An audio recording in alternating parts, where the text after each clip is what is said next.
Bonjour, bienvenue dans Le Grand Banquet, l'émission qui te parle de culture indépendante. Cette vidéo sera consacrée à un Lola au rapport, le format où je te parle de tout ce qui m'a plu dans l'actualité, en termes de cinéma, séries, bande dessinée, littérature, jeux de société et jeux vidéo. Le dernier rapport était pauvre en cinéma, dû notamment à l'arrêt complet des sorties, imposées par le confinement, mais aussi aux producteurs frileux qui ne sortent pas leurs films dans cette période complexe. Mais cette fois-ci est différente et j'ai quelques pépites à vous apporter sur un plateau doré. C'est le cas de The Climb de Michelangelo Covino, qui raconte des bouts de vie partagés de Mike, joué par le réalisateur, et Kyle, deux amis de longue date à la vie simple. Le film démarre sur une scène de vélo où Mike, initiant Kyle au vélo, va profiter d'une montée sévère pour lui avouer la liaison secrète qu'il entretient avec la femme que Kyle va épouser sous peu. Et c'est le début d'une longue rancœur que la vie s'efforcera de leur faire oublier. Sorte de buddy movie de la vraie vie, The Climb dépeint une amitié qui fonctionne mal, des personnes avec de gros défauts mais beaucoup de bonne volonté, et qu'est-ce que c'est drôle, ironique et cinglant, il nous donne à voir la cruauté des actes, tout en nous prouvant la puissance de l'amitié. Techniquement, son montage est très intéressant, puisque le film nous prépare à des situations qu'il passe tout de suite en ellipse, comme pour prouver que l'important n'est pas ce qui se passe, mais plutôt ce que l'on ressent. Et ça fonctionne super bien, c'est émouvant, c'est drôle, et pour ceux qui aiment les histoires d'amitié comme moi, je ne saurais trop vous conseiller ce feel-good movie assez étonnant. The Climb n'est pas le seul feel-good movie à être sorti ce mois-ci. The King of Staten Island de Judd Apatow, réalisateur souvent incompris jouant de comédies plus subtiles que la moyenne, bien notamment par des scénarios et dialogues astucieux, nous propose ici le portrait d'un jeune de 24 ans un peu paumé, qui profite de l'excuse de la mort de son père dans un incendie, il était pompier, pour se laisser aller et vivre aux dépens de sa mère et sa sœur, exténué de ce garçon qui refuse d'affronter la vie. Dessinateur raté voulant devenir tatoueur, il fait peine à voir et pourtant le spectateur se prend vite d'affection pour ce grand enfant qui, ne se cherchant pas, ne se trouvait pas. Une histoire de vie pleine de rebondissements et d'humour que je vous conseille vivement de découvrir. On change complètement de ton avec la série M'entends-tu réalisée par Florence Lompré, une comédie infiniment dramatique et réaliste. Tournée au Québec, la série nous fait découvrir la vie d'Ada qui vit avec sa mère alcoolique et qui doit suivre une thérapie de gestion de la colère après avoir frappé un homme avec un hamburger. On suit en parallèle les quotidiens de ses deux amies Fabiola et Caroline qui sont loin d'être plus enviables. Le pathétique de leur vie est pourtant rythmé par l'amour de la vie qu'éprouvent les protagonistes, leur forte amitié mais surtout beaucoup d'humour qui permet aux personnages et surtout aux spectateurs de supporter leur triste réalité. Ce mois-ci j'ai lu beaucoup de très chouettes BD, d'actualité ou non, comme vous le savez peut-être si vous me suivez sur mes réseaux Facebook et Instagram.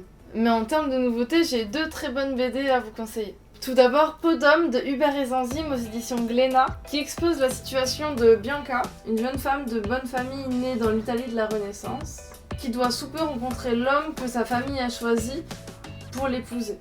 Anxieuse à l'idée de le rencontrer seulement quelques instants, sa tante va lui confier un secret. Les femmes de leur famille se transmettent de génération en génération une peau d'homme, costume qui leur permet de devenir un homme pour quelque temps. Bianca saisit l'occasion pour devenir Lorenzo, un beau jeune homme, et rencontrer son mari sans pudeur ni barrière.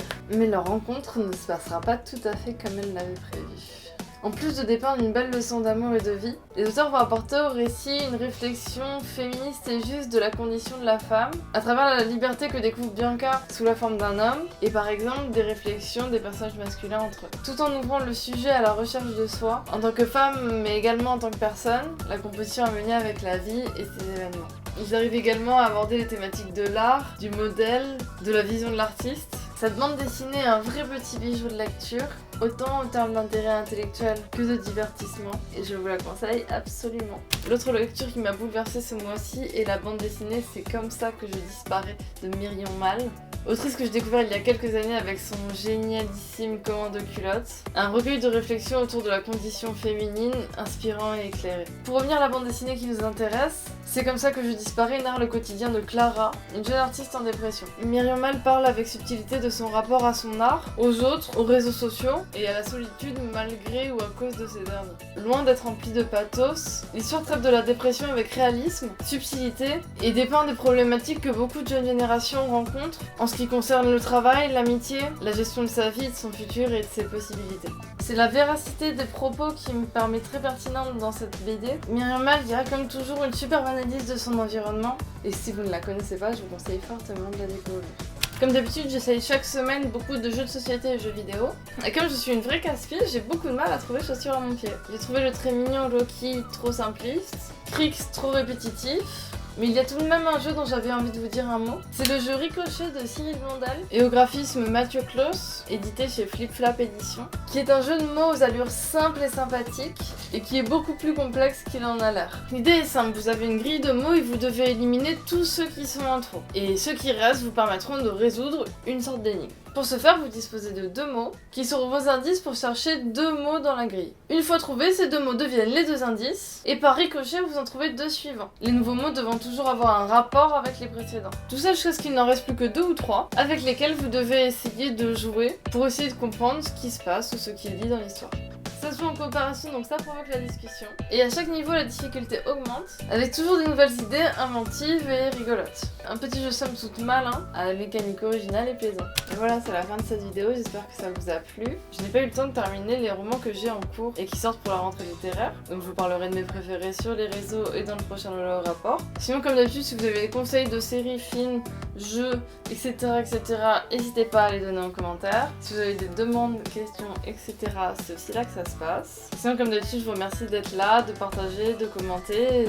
C'est pour ça que je fais ça. C'est l'échange avec vous qui me plaît, donc merci beaucoup. Et en attendant la prochaine vidéo qui sera dans 2 jeudis à 18h, je vous dis rendez-vous sur mes réseaux, le Grand Banquet Lola sur Facebook et Instagram. On se rejoint là-bas.